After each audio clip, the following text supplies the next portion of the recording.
লালমনিরহাটে ১৯৩৩ সালে কিছু জৈন শিব ও হিন্দু সম্প্রদায়ের সম্মিলিত প্রচেষ্টায় প্রতিষ্ঠিত হয় শ্রী শ্রী গৌরীশঙ্কর গোশালা সোসাইটি।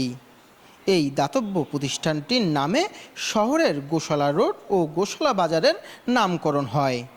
একসময় নিয়মিত পূজা অর্চনা ও হিন্দু জনগোষ্ঠীর কল্যাণে প্রতিষ্ঠিত এই সোসাইটি জেলার হিন্দু সম্প্রদায়ের কেন্দ্রবিন্দু হয়ে উঠেছিল।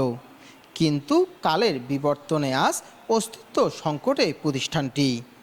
এখন কালী পূজা, দুর্গাপূজা ও প্রতি শনিবার অনুষ্ঠিত হয় শনি পূজার।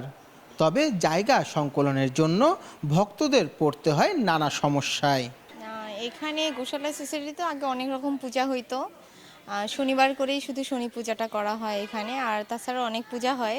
কিন্তু যে পরিমাণে এখন দর্শক বাড়ছে আর কি, ভক্ত বাড়ছে, সে হারে তো এখানে আসলে জায়গা নাই। সেক্ষেত্রে দেখা যাচ্ছে অনেকের অসুবিধা হচ্ছে, অনেক ব্যস্ত হয়ে যাচ্ছে আপনার অঞ্জলি দেওয়ার জন্য। আর যদি অনেক জায়গা আছে গোশালা সোসাইটির, বাট এরকম হয়তো বা কার্যক্রম নাই, নেই কি সমস্যা সেটা আমরা বলতে পারবো না।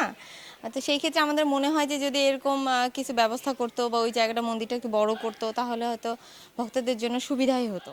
এখানে বিভিন্ন মন্দির আছে, বিভিন্ন ভক্তজন তাদের মনস্কামনা নিয়ে এখানে আসে।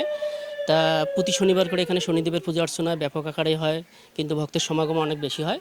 কিন্তু এখানে জায়গা সংকুলনের কারণে ভক্তরা ঠিকভাবে বসার জায়গা পায় না। কর্তৃপক্ষের দৃষ্টি আকর্ষণ করব যাতে আর বর্ধিত পরিসরে জায়গার ব্যবস্থা করা হয়, মন্দিরগুলো সংস্করণের জন্য উন্নয়ন করা হয়, তাহলে হয়তো দিন এখানে ভক্ত সমাগম আরও বৃদ্ধি পাবে বলে আমরা আশা করি।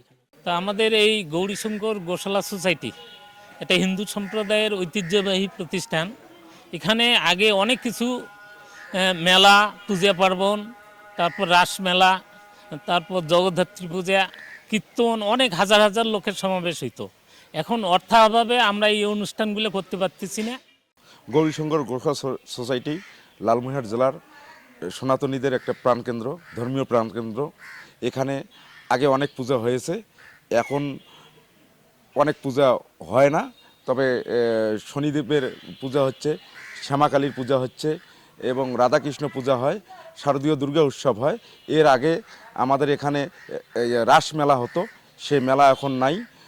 তারপরে আপনার অনেক ভারতের অনেক শিল্পী এনে, বিখ্যাত শিল্পী এনে এখানে কীর্তন করা হচ্ছে, অনেক সমাগম হতো। এখন অর্থের অভাবে এখানে ওটা সম্ভব হচ্ছে না। প্রতিষ্ঠানটির মূল উদ্দেশ্য ছিল গরু হিন্দু সম্প্রদায়ের মানুষের একটি ছোদ্দার প্রাণী। এমনকি ধর্মের দিক থেকেও গরুকে ছোদ্দার পদ্ধতি রয়েছে। সেই বিষয়কে লক্ষ্য করে এখানে গোপালন, তাদের চিকিৎসা ও সেবা করা হবে। একই সঙ্গে এখানকার উপার্জিত আয় থেকে গো পরিচালনা, সামাজিক ও ধর্মীয় ক্ষেত্রে সহযোগিতা করার উদ্দেশ্যে এটা গঠিত হয়। কিন্তু জমি বেদখল, মামলা ও বিগত সময় সোসাইটি পরিচালনায় অবহেলার ফলে প্রতিষ্ঠানটি অর্থ সংকটে পড়েছে, জানালেন সোসাইটির বর্তমান সভাপতি।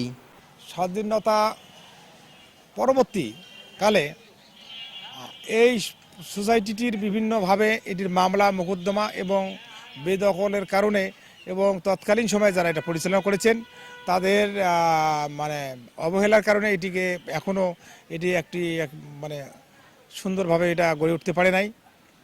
আমরা চেষ্টা করছি এটাকে কিভাবে সুন্দরভাবে এটাকে পরিচালনা করা যায়।